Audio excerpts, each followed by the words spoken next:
Good evening friends. PTF business school में आपका स्वागत करता हूं। फ्रेंड्स, ये स्किल्स बेस्ड लर्निंग प्रोग्राम है। ईटीएफ का मतलब है एक्सचेंज ट्रेडेड फंड। और आज हम सीपीएससी यानी कि central public sector enterprises ETF का एनालिसिस कर रहे हैं प्रॉफिट के लिए। देखिए फ्रेंड्स, अभी बेरिश मार्केट है, ठीक है। अभी जो ट्रेंड है लास्ट 15 डेज का, अगर हम देखें ट्रेंड, तो ये डाउन ट्रेंड है, ठीक है। ये डाउन ट्रेंड है। इसके अंदर बहुत ऐसे लोग होंगे जिन्होंने माइनस में एग्जिट कर दिया होगा या स्टॉप लॉस लगा के एग्जिट कर दिया होगा। तो आशा करता हूं कि जो ईटीएफ के जो इन्वेस्टर्स हैं या फिर ट्रेडर्स हैं, स्विंग ट्रेडर्स हैं, उन्होंने ऐसा काम नहीं किया होगा।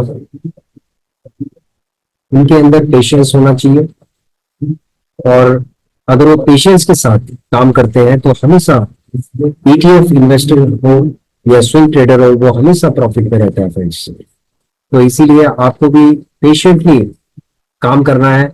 यदि आप ईटीएफ में काम करना चाहते हैं तो आप समझ लो नेगेटिव के बारे में आपको सोचना नहीं है, ठीक है। Only think about the positive, कि आपको हमेशा प्रॉफिट में ही रहना है।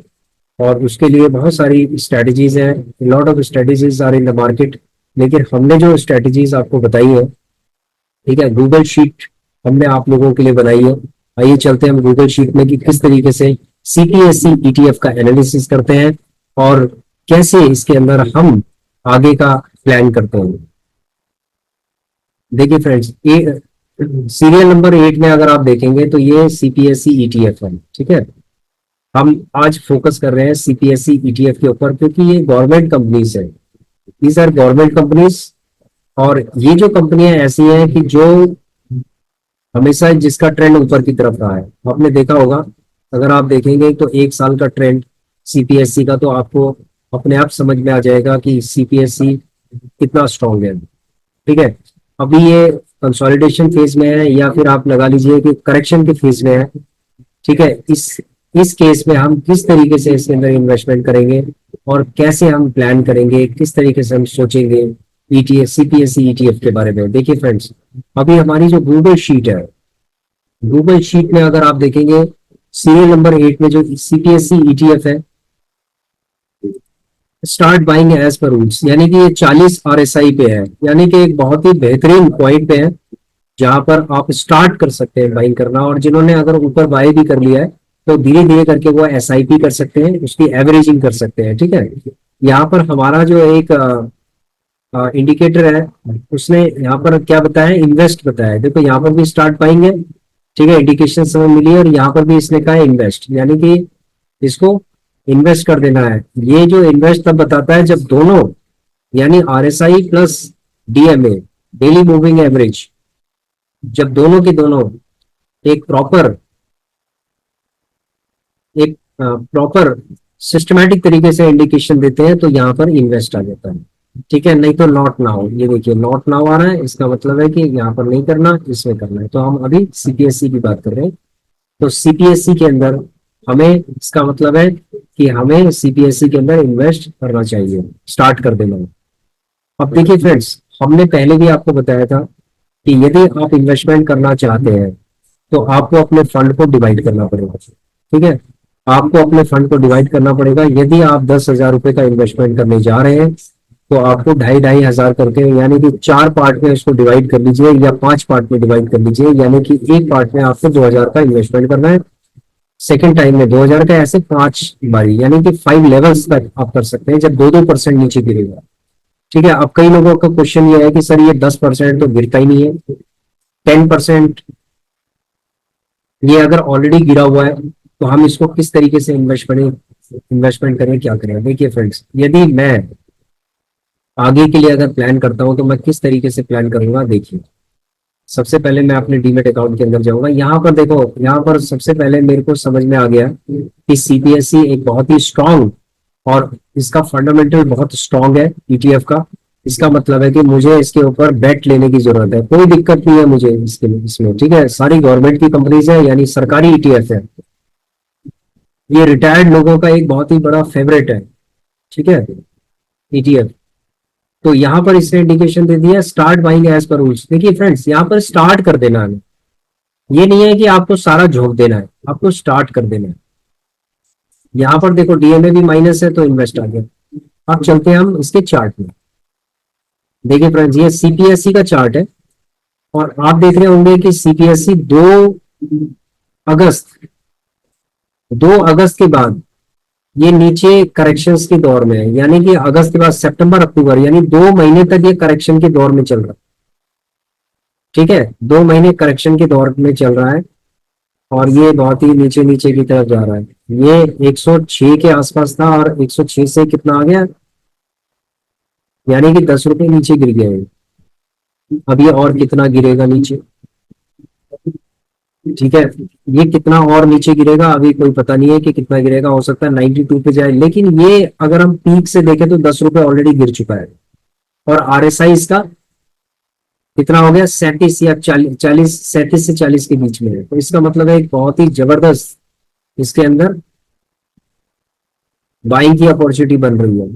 तो इसीलिए हम क्या करेंगे इसके अंदर, हम यहाँ पर 96 है ना, तो हम 95, जस्ट ए सेकेंड इसमें थोड़ा हम बड़ा कर लेते हैं। ये देखिए फ्रेंड्स, ये 96 पॉइंट समथिंग है। अगर हम देखें तो इसको 95 पे हम लगा सकते हैं। 95 के बाद हम 94 पे लगा सकते हैं। 94 के बाद 92 पे लगा सकते हैं, 93 पे लगा सकते हैं। तो देखिए, हम जीटीटी ऑर्डर लगा सकते हैं, ठीक है। या फिर हम जब मार्केट नीचे की तरफ जाए तो हम बाय कर सकते हैं। तो 4 पार्ट, यानी कि हमें सपोज मान लीजिए 20,000 रुपये लगाने, तो हम 5-5 हजार करके इसके अंदर लगाएंगे, ठीक है, 4 पार्ट में। तो अभी ये करेक्शन के दौर में है, तो इसका मतलब है कि ये नीचे भी आ सकता है, और ये मैक्सिमम अगर आएगा तो ये 92.50 तक आ सकता है, ये प्रिडिक्शन है, क्योंकि इसका सपोर्ट यहाँ पर बना था। ये देखिए, यहाँ पर यहाँ पर रेजिस्टेंस भी बना था, और यहाँ पर सपोर्ट भी बना है। ये देखिए, वो पूरा सपोर्ट बना है, यहाँ पर भी सपोर्ट बना है, यहाँ पर भी सपोर्ट बना है, इधर भी सपोर्ट बना है। तो यहाँ पर भी लगभग इसके आसपास ही सपोर्ट बनेगा, यानी मैक्सिमम अगर ये जाएगा तो 92.50 पे जा सकता है, ठीक है। उससे नीचे इसके जाने के चांस कम है, ठीक है। अगर नीचे जाता है तो भी आप कम से कम 2 लॉट आप रखिए। पहला लॉट जैसे 5,000 रुपये आपने लगा दिया, 95 पे आपने लगा दिया, 5,000 आपने मार्केट प्राइस पे ले लिया, ठीक है। अगर ये 96 पे होगा या 95.5 पे होगा, जितने पे भी होगा, आपने 5,000 ले लिया। उसके बाद आप 1.5 रुपए नीचे लगा दीजिए, फिर 1.5 रुपए और नीचे लगा दीजिए, 5,000 रुपए, ठीक है। फिर 1.5 रुपए और लगा दीजिए, बस शांति से आप बैठे रहिए। ये जीटीटी ऑर्डर आप लगा दीजिए, और उसके बाद शांति से आप बैठे रहिए, ठीक है।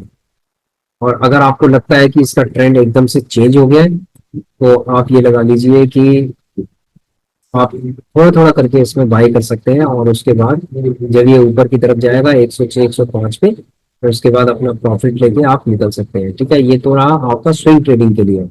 अब लॉन्ग टर्म के लिए आप कभी भी बाय कर सकते हैं। आज जैसे मान लीजिए आपने बाय कर दिया, 10,000 का बाय कर लिया आपने, ठीक है। फिर थोड़ा नीचे और गिरेगा, 10,000 का बाय कर लिया, फिर आपने 2 महीने बाद फिर आपने बाय करना है 10,000 का, यानी 20,000 का बाय कर लिया। 2 महीने बाद ये 107 रुपए पे चला जाएगा, तो आप समझेंगे, आप समझ जाएंगे कि ये 10 रुपए के आसपास, यानी 12 रुपए, 10-12 रुपए ये ऊपर चला गया, तो आपको इसमें प्रॉफिट ही होगा। तो फ्रेंड, जो ईटी सीपीएससी ईटीएफ है, इसका जब ये ट्रेंडिंग होता है ना, तो ये समझ लो कि ये रेलगाड़ी की तरह चलता है। ये देख रहे हो आप, ये देखो पूरी रेलगाड़ी इसने बना दी है, ये देखो, ये देखो, देख रहे हैं आप, ऊपर की तरफ रेलगाड़ी बनाता है ये। जब ये देखिए, ये पूरा इसने रेलगाड़ी बनाई है ऊपर की तरफ, आप देख रहे होंगे, ठीक है। आप देखो, ये देखिए, ये देखिए, ये ऊपर की तरफ, ठीक है, ये ऊपर की तरफ है, ये सारा ऊपर की तरफ है। तो सीपीएससी बहुत ही रिलायबल ईटीएफ है, और इसके अंदर काम किया जा सकता है, ठीक है फ्रेंड्स। आशा करता हूँ कि आप लोगों की समझ में आ गया होगा। यदि कोई भी क्वेरी है अगर सीपीएससी ईटीएफ के रिगार्डिंग, तो आप कमेंट कर सकते हैं। लेकिन मैं यही कहना चाहूंगा कि जो भी आपका फंड है, आप एक साथ कभी मत लगाओ मार्केट के अंदर। देखिए, जिसने यहाँ पर सपोज अपना पूरा फंड इसने जिसने यहाँ पर लगा दिया होगा, उसने कितना होल्ड करना पड़ेगा यहाँ पर, कितना माइनस उसका हो गया होगा, 10 10 रुपए माइनस हो गया होगा उसका, ठीक है। वो नेगेटिव हो गया होगा कि मैंने यहाँ लगाया था, यहाँ चला गया। देखिए फ्रेंड्स, यदि आप आरएसआई के हिसाब से चलेंगे ना, सपोज ये है, ये देखिए RSI यहाँ पर है नीचे, अगर किसी ने यहाँ पर भी लिया होगा 97 पे, तो ये कहाँ चला गया, 102 पे चला गया। तो यहाँ पर भी अगर वो स्विंग ट्रेडिंग करता है तो ये प्रॉफिट लेके निकल सकता है। अगर कोई लॉन्ग टर्म के लिए सोच रहा है तो उसको घबराने की जरूरत नहीं है। ठीक है, ये 107 पे जाएगा। देखो, जो एक्सपर्ट लोग हैं उनका कहना है कि ये 120 पे जाएगा नेक्स्ट शायद 6 मंथ्स के अंदर। 120 पे उन लोगों की ये एक प्रेडिक्शन है कि अगले 6 महीने ये 120 पे जा सकता है। ठीक है फ्रेंड्स, ये ट्रेंडिंग बन सकता है। अभी ये कंसोलिडेशन, समझ लीजिए करेक्शन या कंसोलिडेशन फेज में चल रहा है, और जब ये ट्रेंडिंग बनेगा तो सीधे 120 पे रुकेगा ये। ठीक है फ्रेंड्स, तो आशा करता हूं कि आप लोग लॉन्ग टर्म होराइजन के हिसाब से सोच रहे होंगे ETF में काम करने के लिए। कभी भी शॉर्ट टर्म के लिए मत सोचिए, हमेशा लॉन्ग टर्म के लिए सोचिए। यदि आप लॉन्ग टर्म के बारे में सोचते हैं तो आपको फायदा ही फायदा होगा। ठीक है फ्रेंड्स, एक तो होता है इन्वेस्टिंग कि आप धीरे धीरे करके इन्वेस्ट कर रहे हैं, दूसरा होता है स्विंग ट्रेडिंग। जैसे रिटायर्ड लोग हैं तो कोई 25 लाख रुपए लगाता है, कोई 20 लाख रुपए लगाता है ETF के ऊपर। तो उन लोगों को भी एक प्रॉपर स्ट्रेटजी फॉलो करनी चाहिए। यदि आप बड़ा अमाउंट लगा रहे हैं तो एकदम से पूरा बड़ा अमाउंट नहीं लगाना है, और उसके लिए आपको एक प्रॉपर स्ट्रेटजी फॉलो करनी है। यदि आप चाहते हैं कि मैं एक प्रॉपर स्ट्रेटजी आप लोगों को बताऊं 20 लाख से लेकर 30 लाख के बीच में, यानी 20 से 25 लाख के बीच में स्विंग ट्रेडिंग, जिसमें 50,000 रुपए से लेकर और 1 लाख तक की इनकम जनरेट हो सकती है फ्रेंड्स। तो यदि आप चाहते हैं तो मैं उसको आपको बता सकता हूँ, सिखा सकता हूँ। ठीक है, हमारे तरीके, हमारे जो बेसिक फाउंडेशन यही रहेगी, लेकिन उसके अंदर जो स्ट्रेटजी होगी, जब ज्यादा फंड होता है तो हमें किन ETF के अंदर काम करना चाहिए, हमें सारे ETF के अंदर काम नहीं करना। यदि हमारे पास फंड है और हम चाहते हैं कि कम से कम हमें 50,000 रुपए मिनिमम से लेकर 1 लाख रुपए तक हम कमाएं, तो हमें प्रत्येक ETF पे काम नहीं करना है, 36 ETF पे काम नहीं करना है।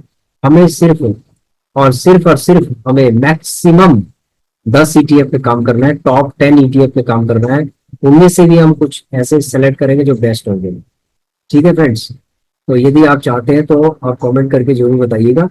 और बाकी कुछ लोगों के क्वेश्चंस थे, उन क्वेश्चंस के ऊपर हम काम कर रहे हैं, उनके ऊपर हम कुछ वीडियोस लाएंगे आगे।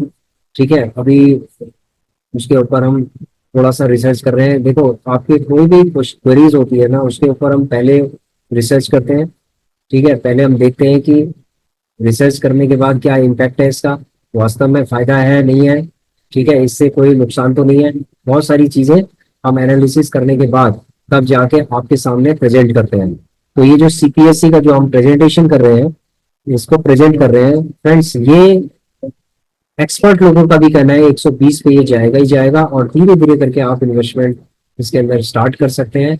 और लॉन्ग टर्म के बारे में सोचोगे तो ये ETF आपको बम्पर बम्पर रिटर्न देंगे और कंपाउंडिंग करेंगे आपकी।